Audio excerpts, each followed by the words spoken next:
Halo rekan-rekan praktikan, selamat datang di video pembelajaran seismologi modul kelima ini. Pada pertemuan kali ini, kita akan mempelajari mekanisme fokus gempa dan cara menentukannya secara manual. Tujuan dari praktikum ini adalah agar kita mampu memahami dan menentukan mekanisme sumber gempa bumi berdasarkan data polaritas gelombang P, serta mengenali arah gaya yang menyebabkan terjadinya patahan di dalam bumi.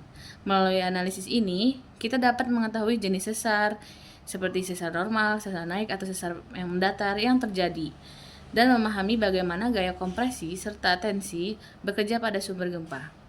Sebelum kita masuk ke langkah-langkah pembuatan mekanisme fokus, penting untuk mengenal 3 parameter utama yang mendeskripsikan orientasi bidang patahan, yaitu strike, dip, dan rake seperti pada tujuan yang ada pada modul ini. Untuk pembuatan mekanisme fokus secara manual, diperlukan alat dan bahan. Yang pertama adalah 2 alat tulis atau 2 pulpen yang berwarna berbeda untuk membedakan antara kompresi dan dilatasi. Selanjutnya kita membutuhkan jangka, dan kita juga membutuhkan paku payung sebagai bantuan untuk melakukan modul kali ini. Selanjutnya kita membutuhkan kertas kalkir, dan kita membutuhkan lembar stereonet itu sendiri. Langkah pertama, kita perlu menempelkan antara kertas kalkir dengan kertas lembar stereonet di belakangnya menggunakan paku payung sebagai bantuan dalam membuat mekanisme fokus kali ini. Selanjutnya kita bisa menambahkan informasi, yaitu kompresi dan dilatasi. Kompresi yang kuat kita tandakan dengan berwarna biru dengan simbol titik, sementara kompresi yang lemah kita lambangkan dengan warna biru dengan tanda silang. Sementara dilatasi yang kuat kita tandakan dengan warna merah dengan simbol titik. Sementara untuk dilatasi yang lemah kita tandakan dengan simbol X, yaitu berwarna merah juga. Nah, dapat dilihat informasinya bisa kalian tuliskan atau kalian tambahkan opsional di lembar kalkil kalian. Selanjutnya, kita akan membuat lingkaran menggunakan jangka sehingga kita dapat membentuk lingkaran yang besarnya sama dengan lembar stereonet yang ada di belakang kita. Dan kita akan menambahkan informasi terkait arah mata angin seperti north, east, south, and west. Kita tebalkan saja di kertas kalkir kita. Untuk langkah kedua, kita akan memplot data polaritas gelombang P pada setiap stasiun yang datanya dapat kita lihat pada modul dengan tabel 5.1. Nah, kita perlu juga mengetahui, kita perlu melakukan koreksi sudut take-off angle dan azimut, karena maksimal sudut take-off pada stereonet adalah 90 derajat. Jika pada tabel tersebut diketahui nilai sudut take-off angle yang ditandakan dengan IO lebih dari 90 derajat, maka harus dikonversi terlebih dahulu dengan cara nilai azimut awal ditambah 180, dan untuk nilai take-off angle yang terbaru adalah 180 dikurang sudut take-off awal. Pada data yang pertama, kita lihat di tabel 5.1, azimutnya berada pada 179, dan untuk take-off angle-nya yang dilambangkan dengan IO adalah 62, sementara untuk polaritasnya adalah 1, yang kita tandakan yaitu dengan kompresi yang kuat, dengan berwarna biru dengan simbol titik. Untuk sudut take-off angle-nya seperti yang dapat dilihat yaitu 62, tidak lebih dari 90, sehingga kita tidak perlu melakukan konversi, dan dapat langsung saja memplot dengan azimut dan nilai take-off angle yang ada. Untuk azimutnya sendiri berada di nilai 179. Teman-teman dapat melihat ini ada pada setiap garis ini ada menghitungkan 2. Jadi 179 diperkirakan ada di sekitar sini. Dengan sudut take off angle yaitu 62. Kita dapat memutarnya ke arah yang lurus. Dan kita dapat menghitung 62 dari dalam. Setiap satu kotak ditandangkan dengan 10. Jadi ini 10, 20, 30, 40, 50, 60. Dan untuk kotak-kotak kecil ini itu dihitung 2. Jadi untuk 62 berada di sini. Kita tandakan karena dia adalah kompresi yang kuat, kita tandakan dengan berwarna biru dengan simbol titik. Untuk langkah ketiga, setelah kita sudah memplot semua data polaritas gelombang P pada setiap stasiun yang ada pada tabel 5.1, kita akan menentukan nodal plane 1 dan nodal plane 2. Nodal plane sendiri merupakan bidang patahan. Untuk nodal plane pertama, merupakan bidang patahan atau fault plane yang sebenarnya, atau setidaknya adalah salah satu kemungkinan bidang sesar tempat terjadinya pergerakan batuan saat gempa. Sedangkan nodal plane kedua disebut juga dengan auxiliary plane, yaitu bidang bantu yang tegak lurus terhadap bidang patahan utama sebesar 90. Cara menentukannya adalah model plan ini adalah untuk memisahkan daerah dilatasi dan kompresi. Caranya kita lihat bagaimana dapat memisahkan bagian dilatasi yang diwarnakan oleh merah dan kompresi yang diwarnakan oleh biru. Kita dapat memutar-mutar kertas kalkir sampai kita dapat melihat pemisahannya. Sebagai contoh, saya akan memutar ini.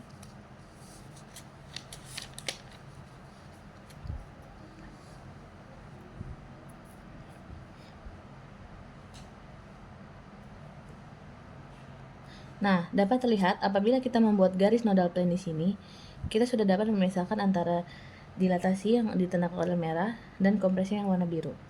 Kita tinggal membuat garis melengkung mengikuti garis yang ada pada stereonet.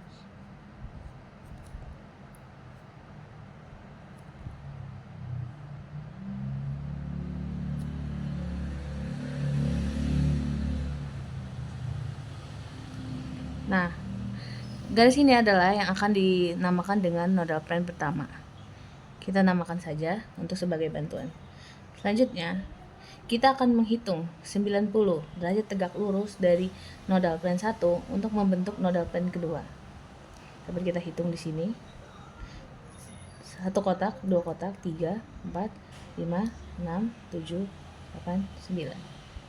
Di sini dapat dilihat juga ketika kita menambahkan nodal plane kedua di sini, apakah memungkinkan atau tidak, dapat dilihat apakah dilatasi dan kompresinya sudah terpisah. Ketika kita akan menarik garis di sini, melengkung di sini, kita dapat lihat pada yang saya kerjakan bahwa dilatasi dan kompresinya sudah terlihat terpisah. Dapat kita tambahkan.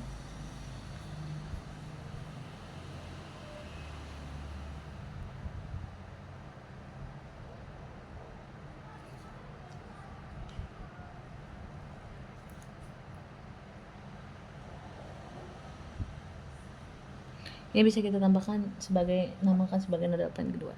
Kita hitung kembali untuk mengkoreksi bahwa jaraknya adalah 90. 1, 2, 3, 4, 5, 6, 7, 8, 9. Ini adalah langkah untuk membuat nodal plane 1 dan nodal plane 2. Untuk langkah selanjutnya, kita akan menentukan nilai strike, dip, rake dan pada nodal plane 1 dan nodal plane 2. Pada nodal plane 1, untuk menentukan strike dan dip, kita menggunakan kaidah tangan kiri. Bagaimana caranya? Kita dapat dilihat untuk nodal plane pertama yang ini. Kita menggunakan kaidah tangan kiri. Pertama, kita lihat dulu arah cembungannya, yaitu ke arah north atau ke arah utara. Seperti ini. Kalau kita gunakan kaidah tangan kiri, berarti untuk tunjuknya itu adalah arah strike-nya, dan untuk jempol ini adalah untuk arah dip-nya. Dapat dilihat berarti dip-nya ke arah north, sedangkan untuk strike-nya itu ke arah west. Nah, dapat dilihat dari garis nodal plane pertama ini, dia itu berada di strike-nya itu berada di derajat 258. Nah, untuk penulisannya sendiri itu dapat dilihat untuk nilai strike-nya berada N78 derajat west. Seperti ini, karena hanya pada kompas penulisannya hanya pada batas 90 derajat saja. Nah, untuk penentuan dip-nya, kita dapat melihat besaran dari cembungannya itu sendiri. Kita geser untuk nodal plane ini ke arah cembungannya seperti ini sampai menemukan arah yang pas. Nah, contohnya seperti ini. Ketika dia sudah pas, kita dapat menghitung dipnya dari luar. Ketika kita menghitung take off angle itu dari dalam, kita dapat menghitung dipnya itu dari luar hingga ke garis nodal plane-nya. Setiap satu garis ini menandakan 10 derajat. Nah, ini ada 10, 20, 30, 40, dan kalau dapat dilihat lebih dekat, dia itu berada pada 42. Jadi, untuk nilai dipnya ada pada 42 derajat. Kita kembalikan lagi. Untuk menghitung nilai rake, kita perlu membuat garis perpotongan antara garis nodal plane pertama dan nodal plane kedua. Kita buat sejauh 90 derajat. Nah, untuk itu setelah kita menentukan, saya tandakan dengan garis silang, kita dapat melihat bahwa dia itu rake-nya itu ada di 90 derajat. Kita dapat hitung dari arahnya ini sendiri ke sini. Itu sebesar 90 derajat. Nah, untuk menentukan rake ini bernilai minus atau positif dapat dilihat dari daerah dilatasi atau kompresinya. Dilihat dari ini adalah merupakan daerah dengan dilatasi, berarti ditandakan dengan minus atau daerah pressure. Jadi kita tandakan dengan nilai minus di depan nilai rake-nya itu sendiri.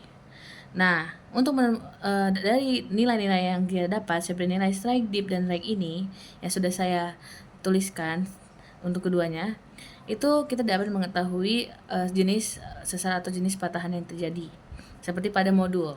Nah, pada modul disebutkan ketika nilai dipnya berada di antara rentang 0 derajat hingga 90 derajat dan ketika nilai rake-nya adalah minus 90 derajat, dia dinamakan dengan normal fault atau sesar normal. Jadi dari mekanisme fokus yang sudah saya buat ini merupakan mekanisme fokus dari sesar normal. Mungkin sekian yang dapat saya jelaskan dari pembuatan manual dari mekanisme fokus itu sendiri. Terima kasih.